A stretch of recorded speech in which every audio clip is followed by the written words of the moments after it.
Welcome to today's webinar, How the Western World Lost Its Mind on Energy. Of all the webinars we've hosted in the last year on decarbonization and change management, today's is without a doubt the most timely. Over and over again, we've been reminded that energy is the foundation of our living standard, our economy, and the promise of modernization to emerging economies in the third world. Now with what's exploded in Europe, with what has happened at the gas pump, what's threatening to all of Europe, energy security has become weaponized. Today, David Yager will be interviewed, covering 3 topics on how we got here, setting up a Q&A for you to pose your comments and questions. So without further ado, over to you, Dave. Thank you very much for the opportunity to talk about my favorite subject. I wrote a book on this, and about 3 years ago, I was so confused at what was being suggested about what Alberta do. As you remember, the things were quite polarized in 2017. There was a BC election where the NDP, where Horgan was going to use every tool in the toolbox to stop the Trans Mountain Pipeline. Energy East was bogged down in regulatory reviews. Obama had canceled Keystone XL. Trudeau had canceled Northern Gateway. The LNG projects were being delayed. The industry was in the dumpster. And the advice we got from all sorts of forces was, well, why don't you just, Alberta, why don't you just do something different? Why don't you just embrace renewables? I mean, what's the big deal? So you produce a little oil. Why don't you get into wind and solar? So I wrote this book, and the title is From Miracle to Menace. And that's really my life in the oil patch. Dad started out as an accountant with an oil service company in 1949. And then all of a sudden it was a great thing that we had it, and now it's a menace. And Alberta carbon story. And the opening line is just the preface. That's what's supposed to happen when the world decarbonizes by switching away from fossil fuels. Massive economic dislocation and disruption. Did someone forget to tell you that? And so what we have really with the energy is we have the largest single politically engineered undertaking in the history of the world, where we're going to take one of the key elements of life. You got your wind, you got your food, or you got your air, you got water, food, shelter, clothing, and energy. But you say, well, we don't like the form of energy we have. We're going to do something else. And so what's happened? I tried to understand, peel back the onion. Why was this? And I wanted to answer the question for myself. So the question is the 50-year history of climate change. And what happened was over time, energy has gone from a privilege.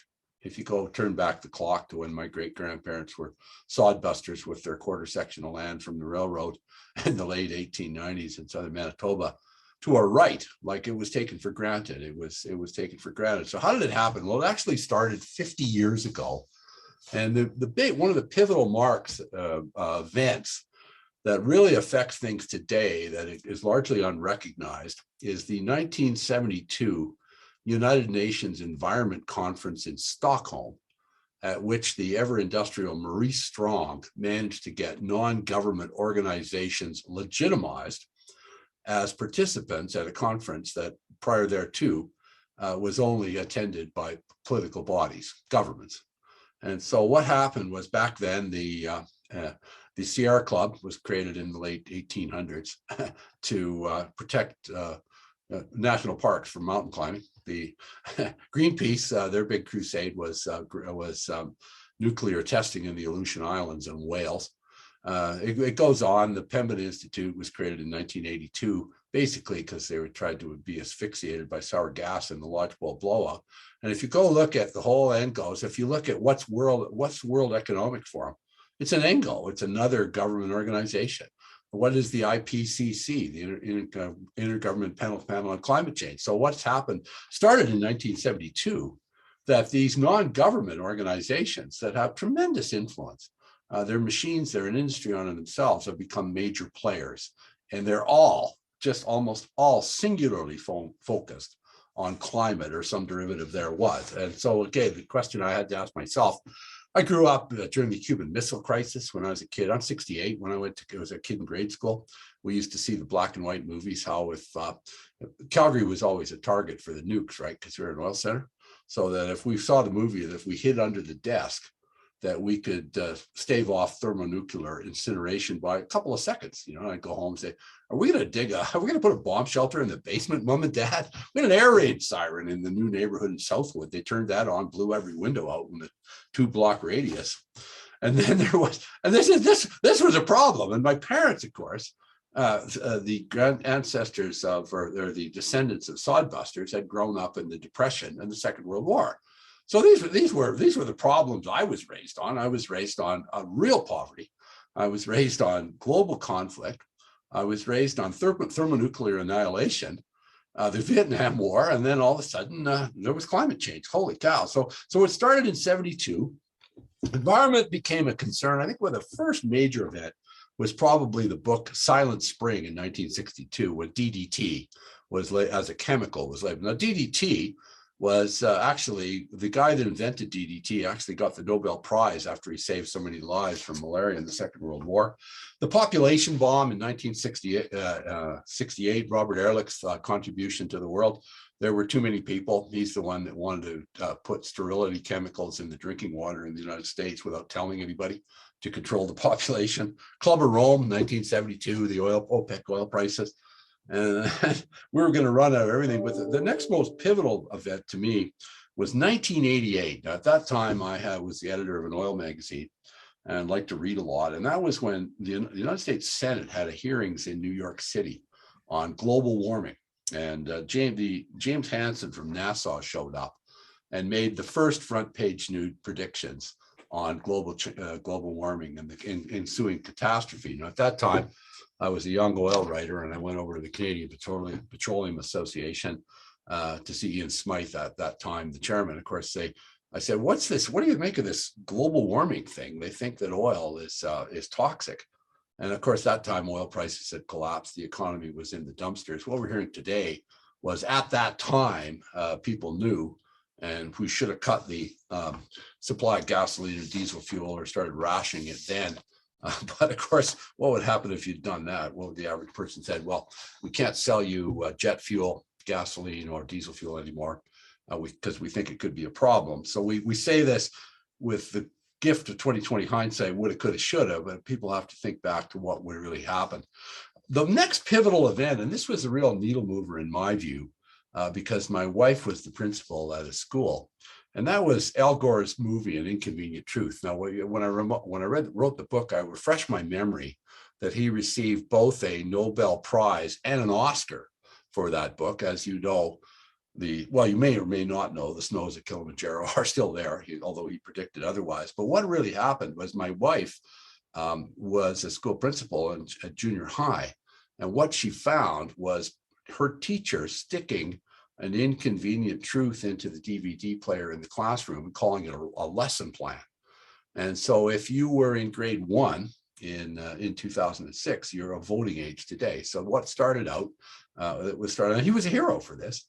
And then this segued on to the Paris Climate Agreement, the various UN conferences. The first was the Rio Earth Summit in 1992, where everybody got together. There was the creation of the IPCC, the International Panel on Climate Change. There was Kyoto Summit in 1997, where they invented the world carbon trading system.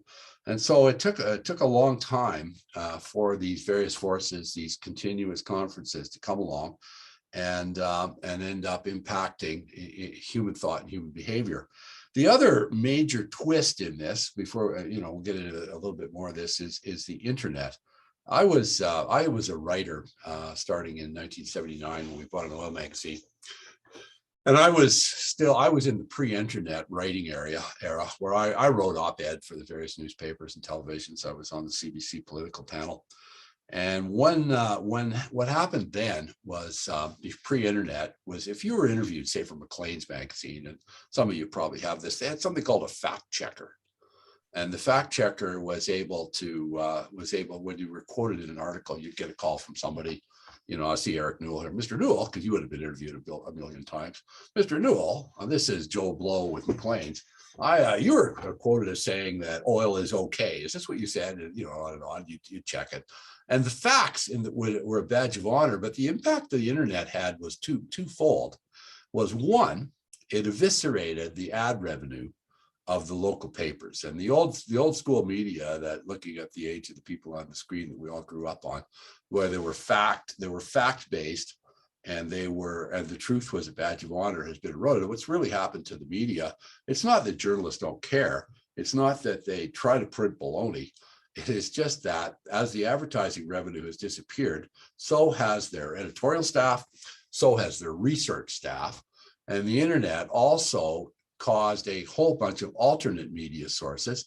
It used to be that if you wrote an article that did not contain the truth, you were, first of all, there were ways to punish you in a newspaper. You would lose advertisers, or people would cancel their subscriptions, or you could be sued if you wrote the wrong thing. So as more and more media sources grew up, came along, there were more and more people got a platform to say the most outrageous thing. I mean, the term fake news was not coined until Donald Trump popularized it in 2016. It actually happened years before that with the internet. One of the most salient presentations I heard was there was a pollster. It was 2013, and I was the outgoing chairman of the Petroleum Services Association of Canada. We had a pollster in that did a lot of work for CAP. And he was talking about how do we reach the millennials? And the oil industry was just waking up to the fact that we had a problem here.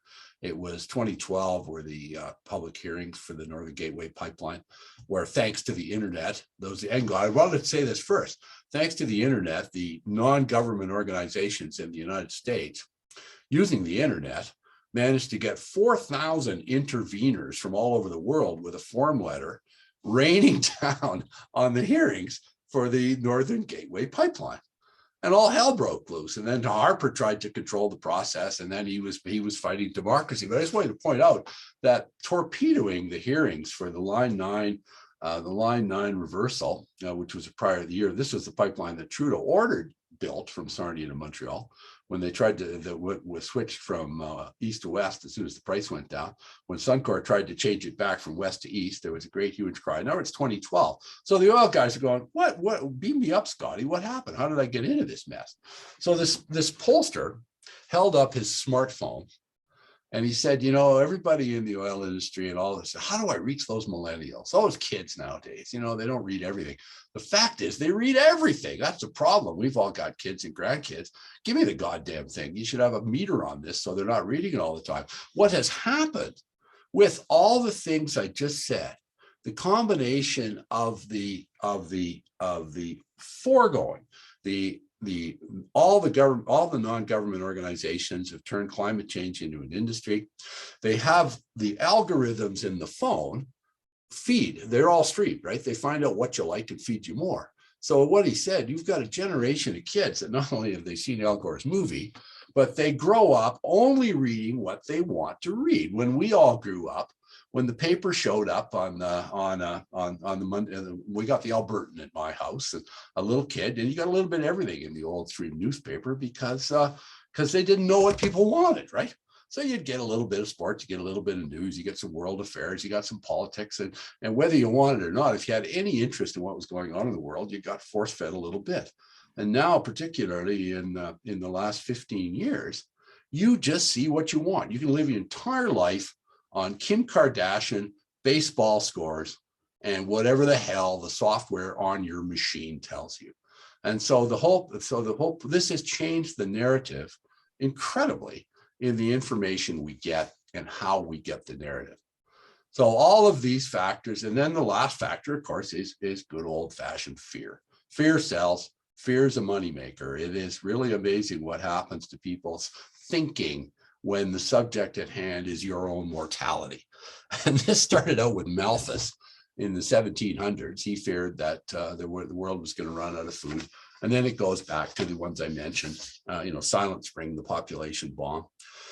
And climate change was the biggest fear getter of all. It was beyond a doubt the granddaddy of all apocalypses. And so we had the opportunity to not only broadcast this. The last twist, and I think this is really important, is is again going back to going to energy, where it used to be a privilege and has become a right. I read this great book called The Progress Paradox in 2003 by Greg Easterbrook, and it was how life gets better when people feel worse.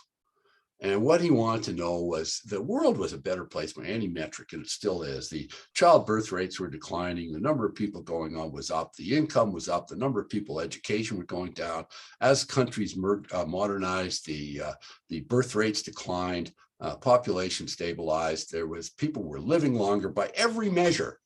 Life on Earth was better, and people just refused to believe that we were anything other than on the precipice of disaster.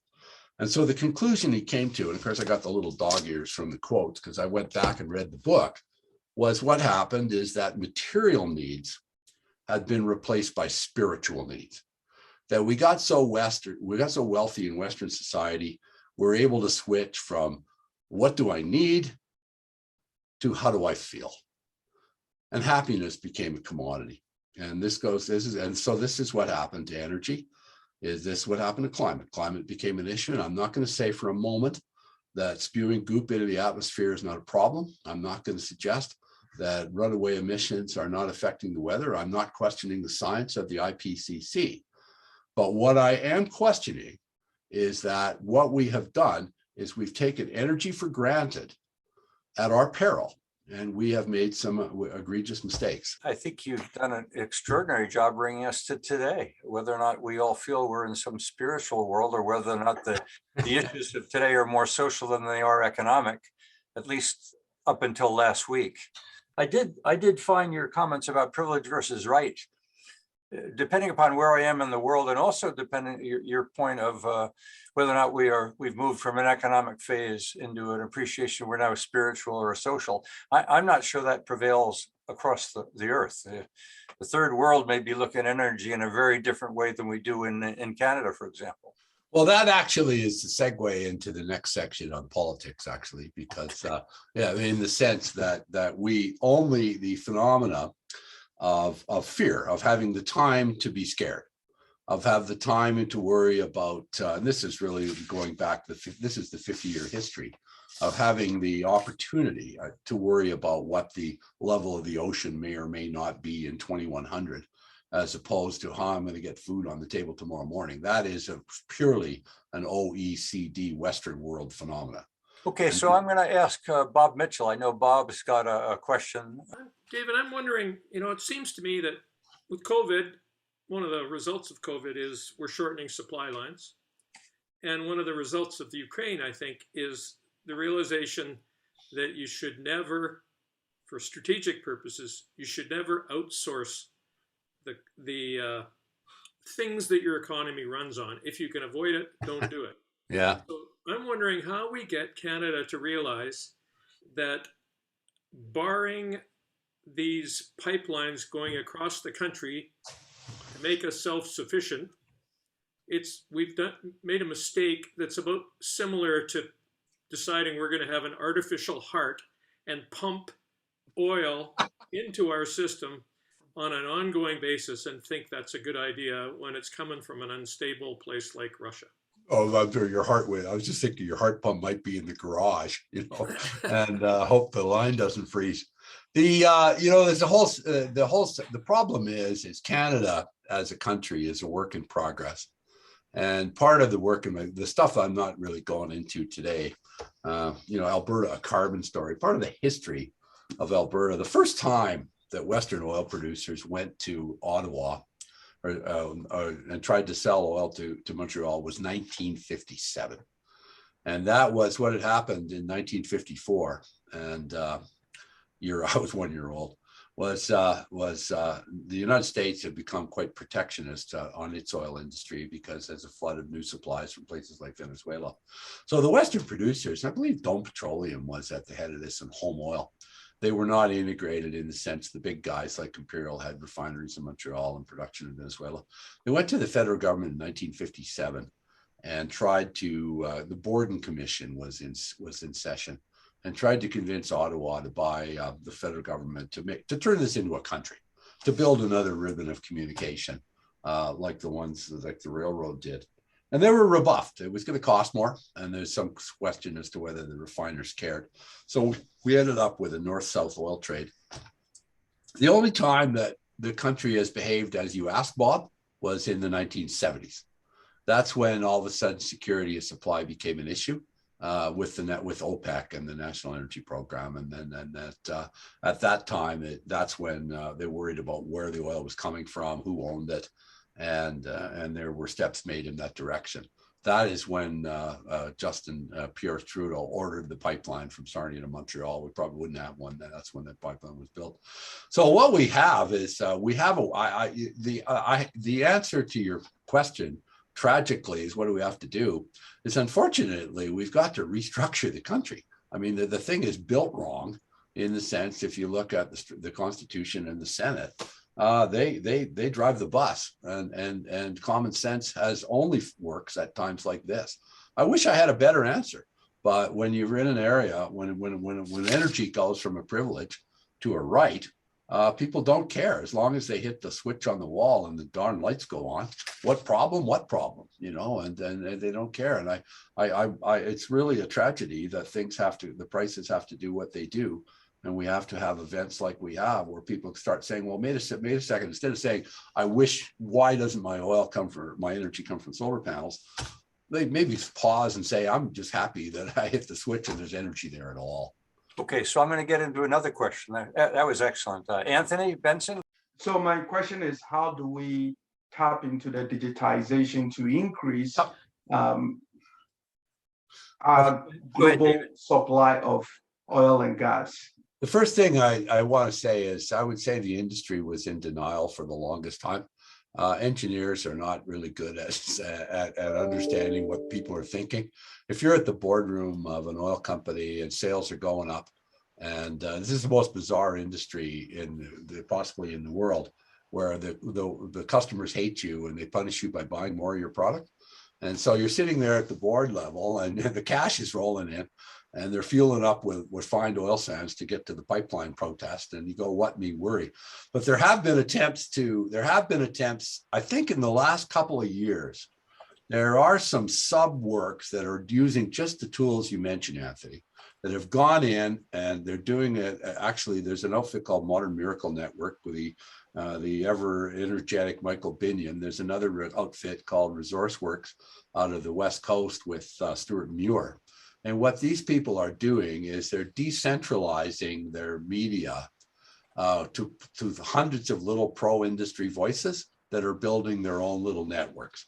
So fortunately, we were late to the party, Anthony, but you're absolutely right. And I can say that there's been more progress made, I'd say in the last 3 or 4 years, in using the same tools that have been used against the industry to go out and build a positive result. And there's some remarkable things that are happening, and they don't make the news because the news doesn't follow them, right? But they do reach influencers. But Michael Binion made a really good point in a presentation we're at, is what really affects people's decisions is their peer group. That is an amazingly powerful force. And I know this because I lost my son to Vancouver Island. He was a perfectly normal conservative human being who worked for us at my oil service company in the summers. And he got sucked into the Victoria anti-oil sands vortex. And he knows all his buddies are full of beans, but his network, his group hates oil sands. And so we had a bunch of, this being taped, I can't tell you why I know this. We had some money laying around and we wanted to make a movie about Fort McMurray. And so they've got a little production shop. So we went to my son and said, hey, you guys are pretty good at making videos. I said, I got a client with a bunch of dough that wants to say something nice about just the town, not the community. And gee, Dad, we can't touch that.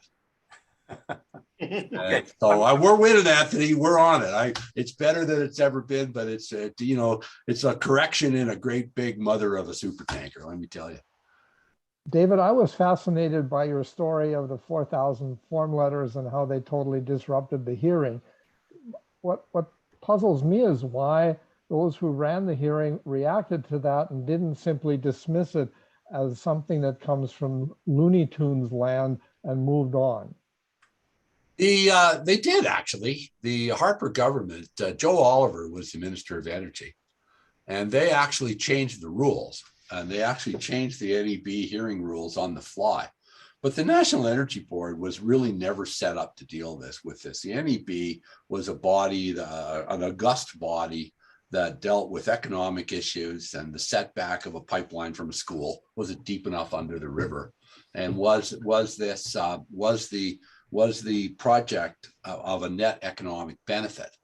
And so what happened is social issues, and this was very clever by the non-government organizations. Remember, the tar sands campaign is in full swing by this time, and this is another angle that one of Marie Strong's gifts to the world was these activist NGOs is using the internet, and they're starting to bring up social issues about, and of course, there's the First Nations issues and the land claim issues. And so Harper did change the rules on the National Energy Board. And you may recall that in 2015, or may not recall, because you got to be a nerd like me to follow these things, one of Trudeau's campaign commitments was to modernize the National Energy Board so that his tribe could carry the day. And that's where Bill C-69 came from. And that's why I try to put these lines in the sand in my presentation and try to say just exactly what I think the pivotal events were that took Canada from hero to zero in terms of our ability to supply energy to the world and our current predicament.